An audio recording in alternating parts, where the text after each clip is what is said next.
Greetings, fellow geeks, nerds, and everybody alike. Welcome to the Tech Pod. Today, I want to talk about a rather controversial topic: video games and violence. These two have been topics of conversation for decades, probably since video games first became an industry. And unfortunately, to this day, it is still a very, very big discussion. And despite many, many studies that disprove it, there's still people out there that basically like to blame video games on violent tendencies. And so in today's episode, I'm going to go more in depth about these claims as well as the video game rating system that we have, at least here in the United States, and how it relates to the perceived violence in various video games.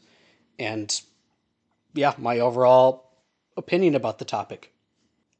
I know I've said this in previous episodes, but I need to emphasize this is strictly my opinion. You can agree with it, you can disagree with it, that's totally okay.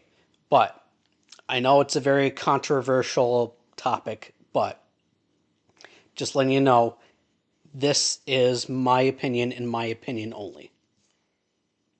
So with that said, let's get started. So, the video game industry has been around since the early 70s, and to this day, it is one of the biggest entertainment industries ever.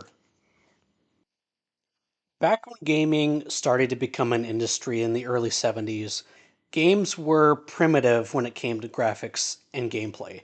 So it was really more up to the imagination of the player due to the limited resources that video game makers had at the time. And really, when it came to controversies about violent content in games, honestly, they were pretty few and far between. That's not to say that there weren't any controversies at all. In fact, one of the earliest examples that I can think of is a game called Death Race. It is a arcade game that was developed by Exidy and came to arcades in 1976 and is considered one of the earliest examples of controversy with violence in video games. Basically, you can play the game with either one or two players controlling different cars. And the object of the game is to run down quote unquote gremlins who are fleeing the vehicle. And as the player hits them, they scream or squeal and are replaced on screen by tombstones. From there, the player has to avoid the tombstones that pop up with the dead enemies, and the game progressively becomes more difficult. Now, in the modern day, the game is very primitive. It's got really, really basic sound and black and white graphics. But at the time, this game was definitely raising some eyebrows. There were many parents and news outlets that criticized the game, which centered around killing humanoid figures, even though the developers claim that it's just monsters or gremlins and not real people. Not to mention the title of the game itself, Death Race. It definitely doesn't seem like a very tame kind of title, does it?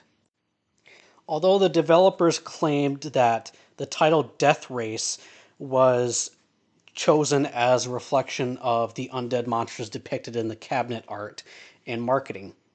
So it's not like you're driving in downtown Seattle running over pedestrians, but rather running over undead creatures and monsters. Whether it was intentional or not, a lot of people looked at those graphics and noticed that the gremlins and monsters look really similar to humans. And no surprise, this caught attention of a lot of national news outlets. However, even though the coverage was negative on the game, it was actually a modest success. In the United States, it was the eighth highest grossing arcade game of 1976. And by 1977 and 78, most coverage about the game started to die down. Let's fast forward a little bit to the 1980s. Gaming at the time saw a huge change. Not only were arcade games still very, very prevalent, but a growing number of home console users were starting to enter the mainstream. With companies like Atari, Sega, and Nintendo, they started giving you options to be able to play video games in the comfort of your own home. Compared to the 70s, the 80s saw rapid change when it came to video game technologies. And with that advancing technology, no surprise, came with more prevalent controversies. Probably one of the most well known video game controversies of the 80s was Custer's Revenge. If people thought Death Race was controversial, wait until they get their hands on this game. So, so in Custer's Revenge, you take the role of General Custer, and the player runs from quote unquote enemy arrows towards a Native American woman strapped to a pole. I don't like where this is going. To earn points, you would approach the woman strapped to the pole and do some very, very naughty things. The game released originally in 1982 on the Atari 2600, and, no surprise, garnered plenty of controversy. Hundreds of protesters gathered at the spot where the public was viewing the game for the first time, and rightfully so. With advancing graphics, video game caricatures started to seem a little more realistic, including with questionable acts. Because of all the controversy, the game never really found much success. Moving up to the 1990s, gaming has further advanced with more realistic graphics and full motion video. Three of the most notable games that were controversial back in the 90s were Night Trap, Doom, and Mortal Kombat. What did all three of these games have in common? You guessed it. They contained a lot of explicit, violent content. And with the advanced gameplay and graphics of these games, a lot of parents and news outlets started to become concerned about these video games that younger players were experiencing. And this would be one of the first times that Congress gets involved in the violent video game controversies. After many long congressional hearings, in 1993, the formation of the Entertainment Software Rating Board would be introduced, better known as the ESRB.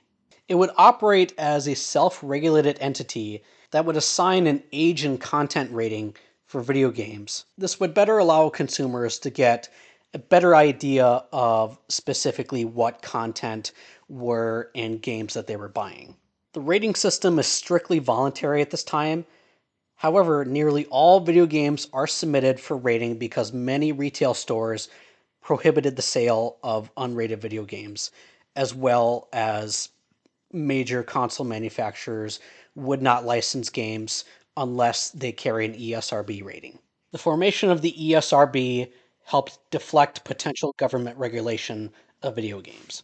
The initial ESRB rating system, ranging from least violent to more violent, would be EC for early childhood, KA, kids to adults, which would later be renamed E for everyone, T for teen, which was recommended for ages 13 and up, M for mature, recommended for 17 and up, and AO, or adults only, for ages 18 and up. Retail stores and major console manufacturers would only carry games ranging from EC to M.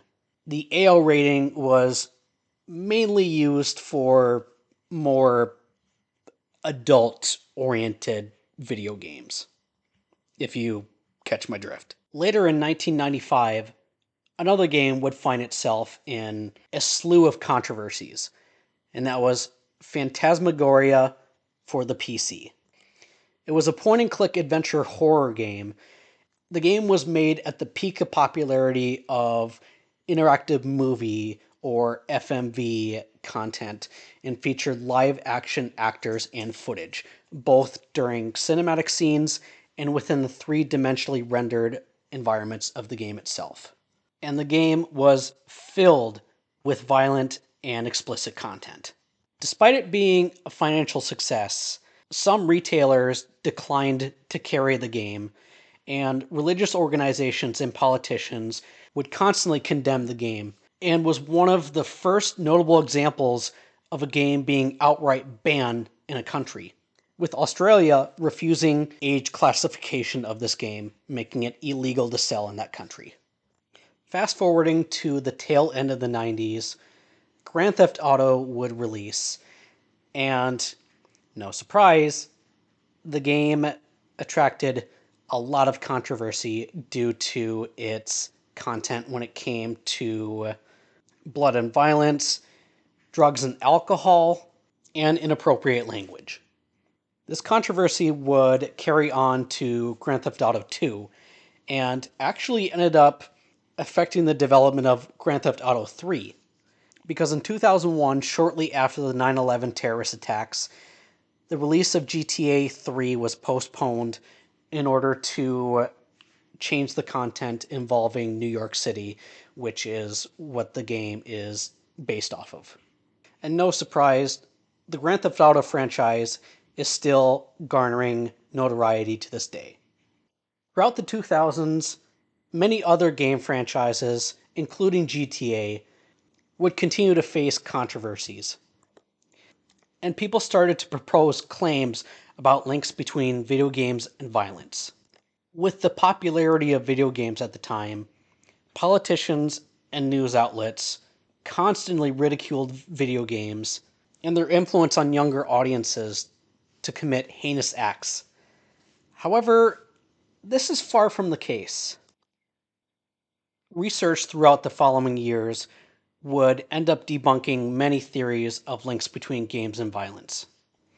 It was said by Henry Jenkins, PhD at the University of Southern California, quote, researchers find that people serving time for violent crimes typically consume less media before committing their crimes than the average person in the general population. It is true that young offenders who have committed school shootings in America have also been video game players, but young people in general are more likely to be gamers. 90% of boys and 40% of girls played video games at the time of the research.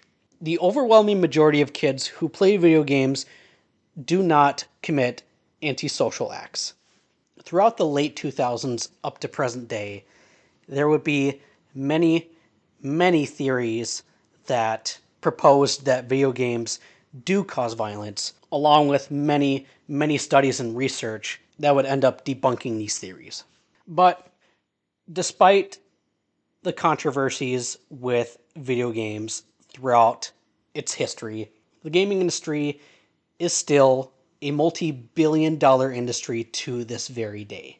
So that was just a brief history over notable video game controversies throughout the decades. I know I did gloss over some things, but if I went over the entire history, this would be like a 3-hour long episode, and I don't really want to do that. So I'd like to move on to my personal experience with video games and specifically the ESRB rating system.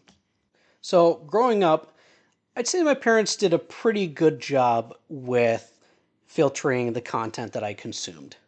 They weren't super strict, and when they did raise some questions, they helped me better understand the content that I was consuming and why it may or may not have been appropriate.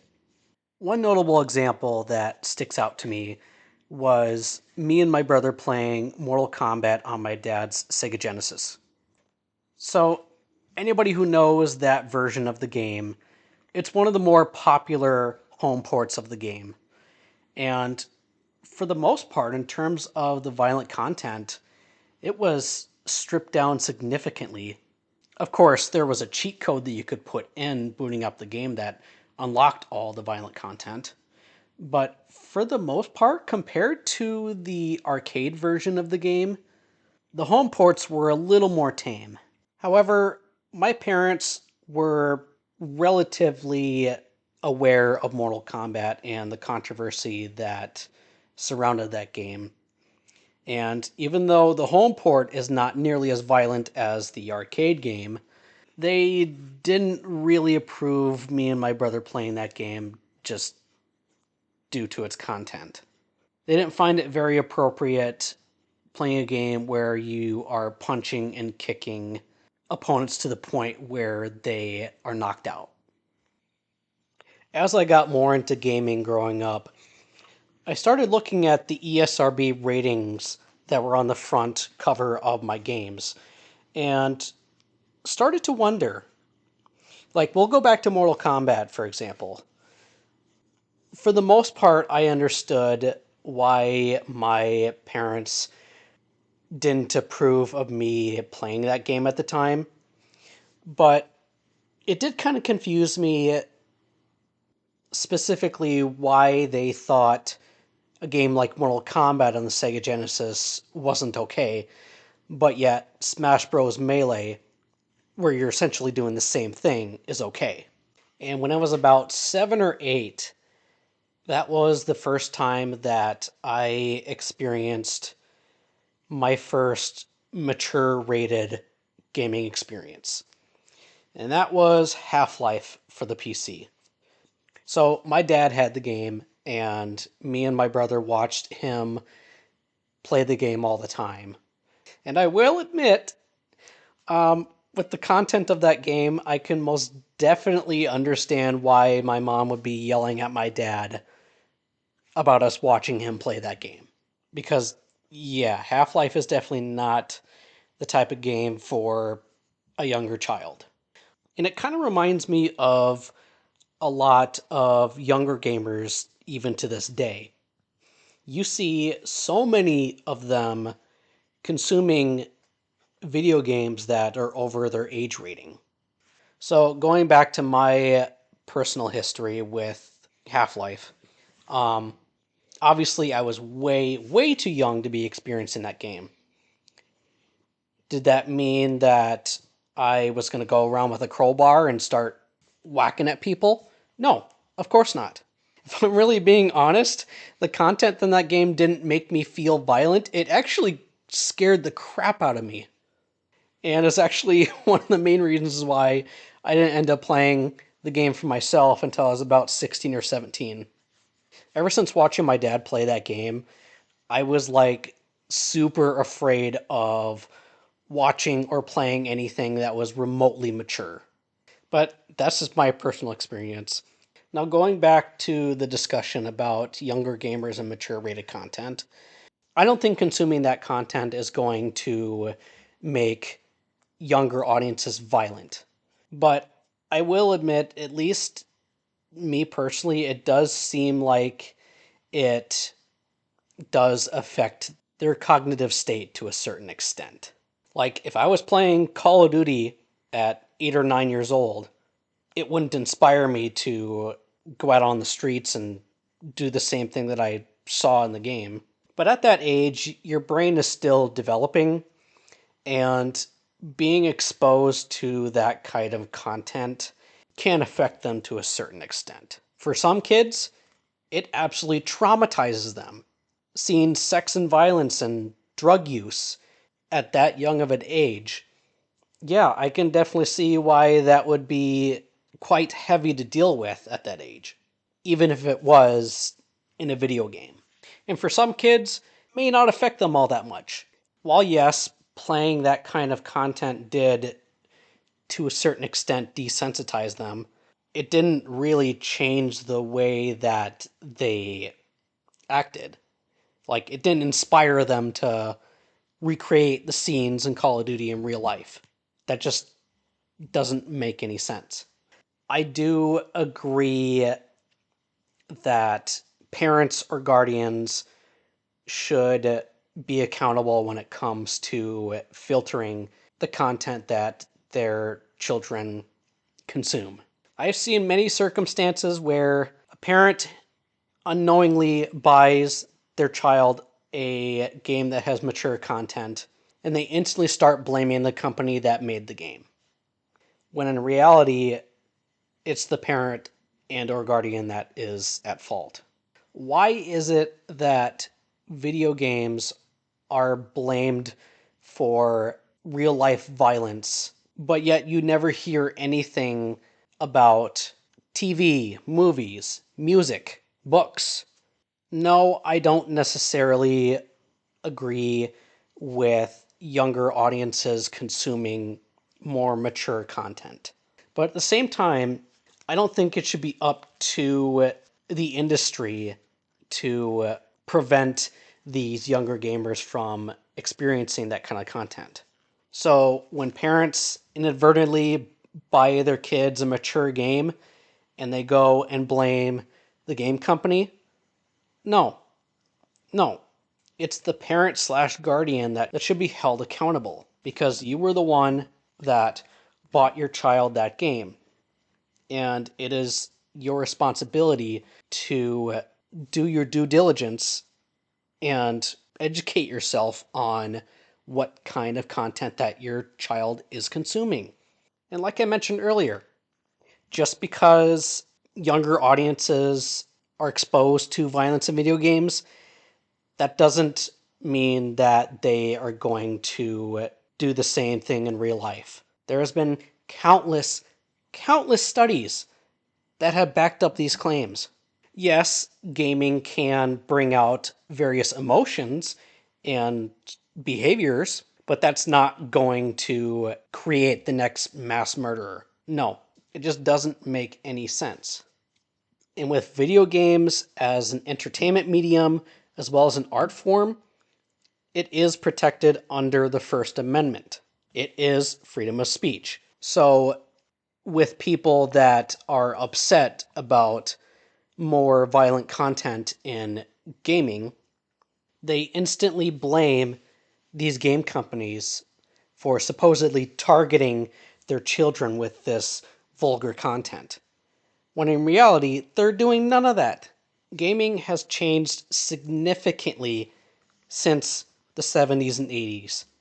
Gaming is no longer just for kids, it's for everyone, kids and adults.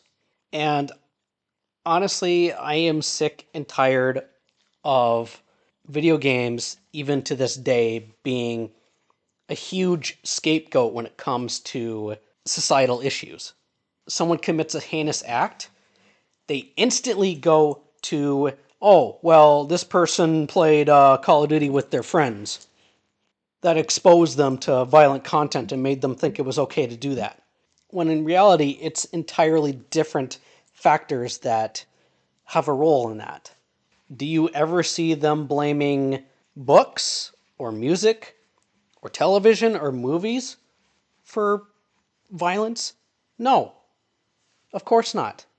They are so worried about, oh, well, video games are super popular and my son plays a video game, so uh, that's the main reason, when they should be worried about other factors such as mental health problems, abuse, bullying, revenge, and any other situation. Focusing on violent video games as the cause of real life violent acts, it just distracts us from dealing with the more fundamental causes. Violence has always existed. So there is no reason to just solely blame it on video games. And let's put it this way, if video games really were the sole cause of violent acts, wouldn't you think there'd be a little more effort to do something about it? if video games really did have a direct impact in violent behavior, the data would show increases in violent crimes on a larger scale than it actually is. And I understand why this argument was prevalent in the 80s and 90s. But really, this is still an issue today, despite video games being one of the biggest entertainment mediums. Like I said, if they were the real cause of the issue, there would be a lot more effort in either reducing the violent content in games or just outright banning games altogether. And let's face it, with how big of an industry it is, gaming is not going to go away. No way, no how. By blaming video games instead of digging deeper into the root causes, we are looking for easy answers instead of facing the hard truths. I'm sure I've done plenty of rambling already in this episode, so I'll leave it at this. In my opinion, keep this in mind, this is just my opinion. You do not have to agree with it. Video games do not correlate to violence. Bite me. So I think we'll leave it here for this episode. As always, I encourage you to share your thoughts and opinions. So thank you for listening, and I'll see you next time.